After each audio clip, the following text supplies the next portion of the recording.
Vous écoutez le Flash Actu, issu de l'épisode S807 du podcast Faut pas pousser les ISO, diffusé le jeudi 9 mai 2024.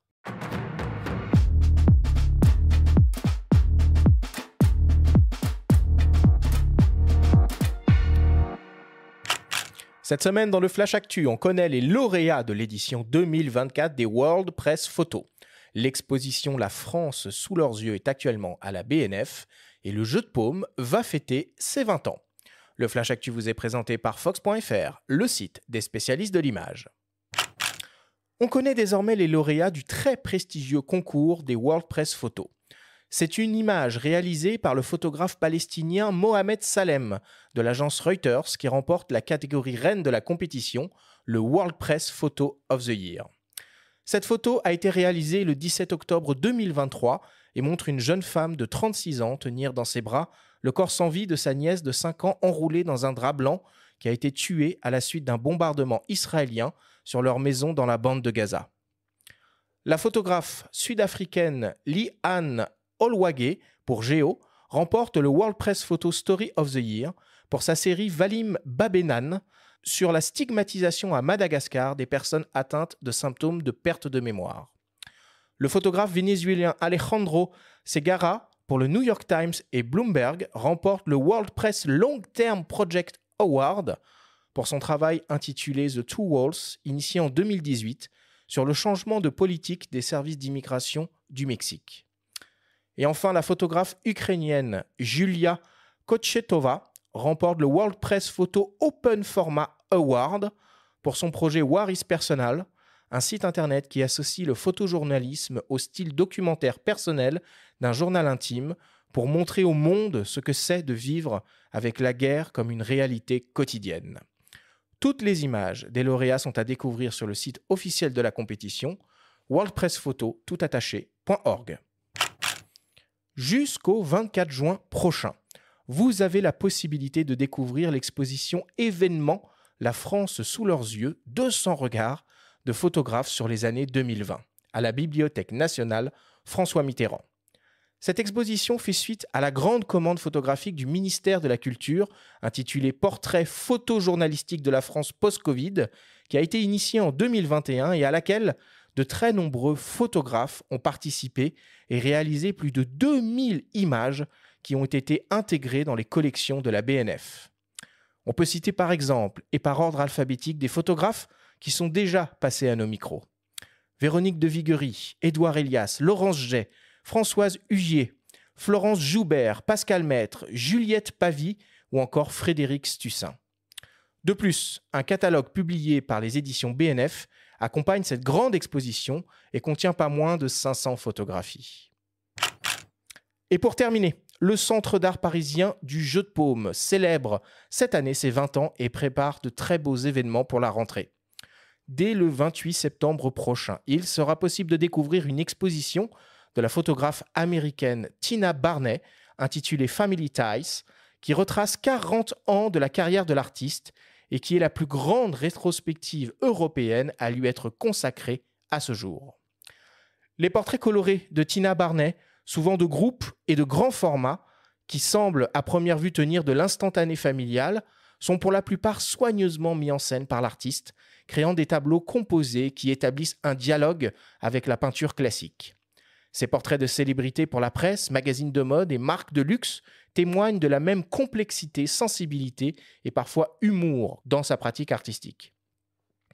Il sera aussi possible de découvrir une seconde exposition consacrée à la cinéaste artiste et écrivaine belge Chantal Akerman, intitulée Travelling, qui retrace le parcours atypique de cette figure emblématique qui ne cesse d'inspirer et fasciner des générations d'artistes et cinéphiles. Enfin, un week-end de célébration sera organisé du 27 au 29 septembre avec des visites guidées, ateliers, concerts, projections et DJ sets.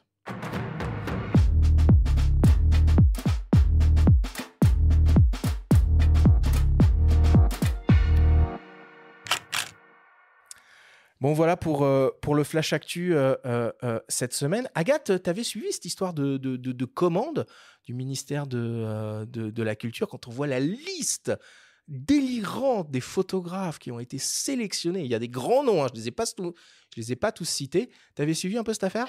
Oui, oui, j'avais suivi un peu cette affaire. Je m'étais posé la question, savoir si j'allais, y répondre, Ouais. mais j'avoue que tout ce qui est, réponse à des commandes, concours et autres, je suis pas très bonne là-dedans, voire même, je suis absolument nulle.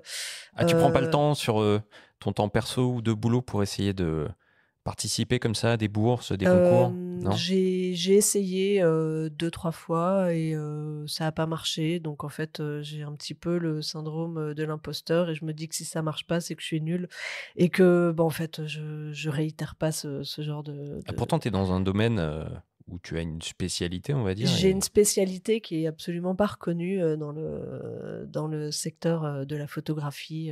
En fait, la photographie de danse, tout le monde pense que c'est une, sous-catégorie.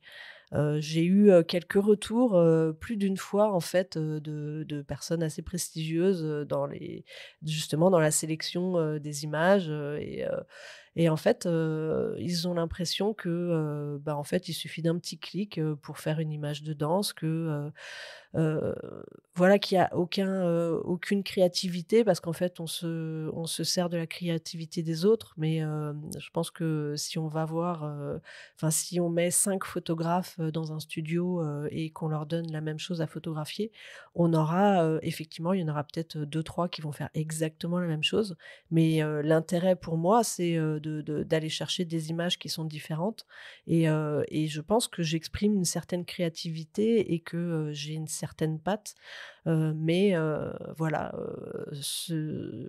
la photographie de danse est, une sous-catégorie qui est pas particulièrement, reconnue.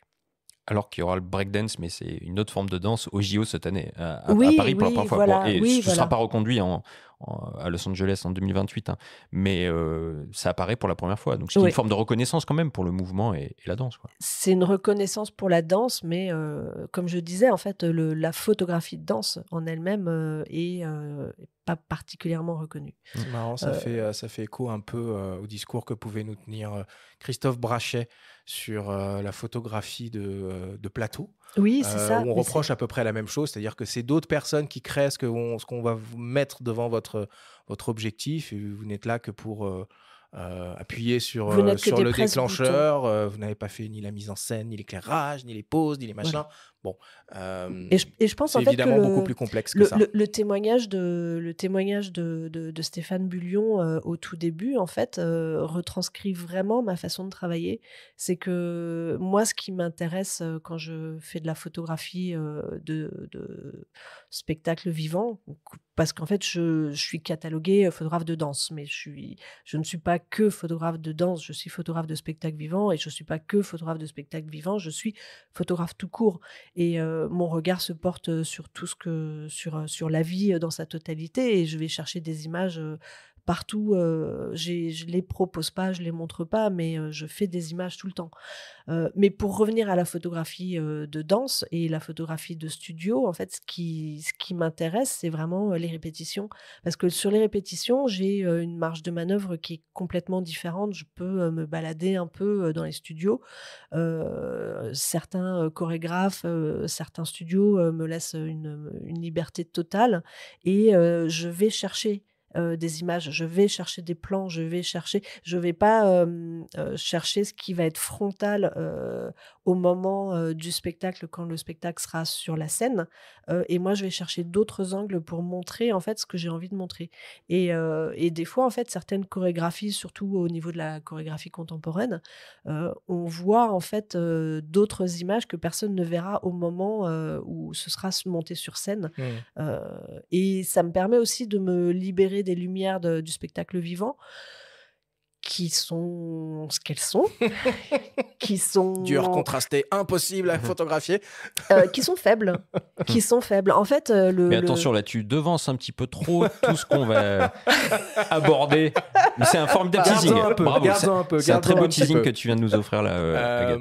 On a beaucoup parlé d'actualité culturelle dans ce Flash Actu. On va quand même parler un peu matos, puisque tu es ambassadrice Fujifilm. Et dans oui. quelques jours va se tenir un événement important pour la marque, un X Summit, qui va se dérouler à Sydney pour cette édition de printemps, pré-été, je sais pas comment on peut... Je pense qu'il y en a environ 2 par an. C'est quoi, un peu la des Fashion X-Summit. Week de... C'est la grande messe annuelle de Fujifilm. Fujifilm. Ouais. C'est ça. La dernière, c'était à Tokyo, il y a quelques mois. Impatiente de découvrir. Qu'est-ce que t'attends quel Qu'est-ce genre- que tu aimerais voir arriver? Alors, le souci, c'est que même les ambassadeurs ne sont pas au courant de ce qui va sortir. Tu ne savais pas qu'il y avait le X100 Mark VI qui allait arriver? Non. Oh. Non. Ah, ça veut c'est- dire que tu testes jamais des boîtiers. Ah si, je teste amont de temps en temps quelques boîtiers en amont. Je me souviens de toi Euh, sur le XE. Sur le X3, ouais. Sur Ouais, le c'est ça, hein. X3, Ça mais date.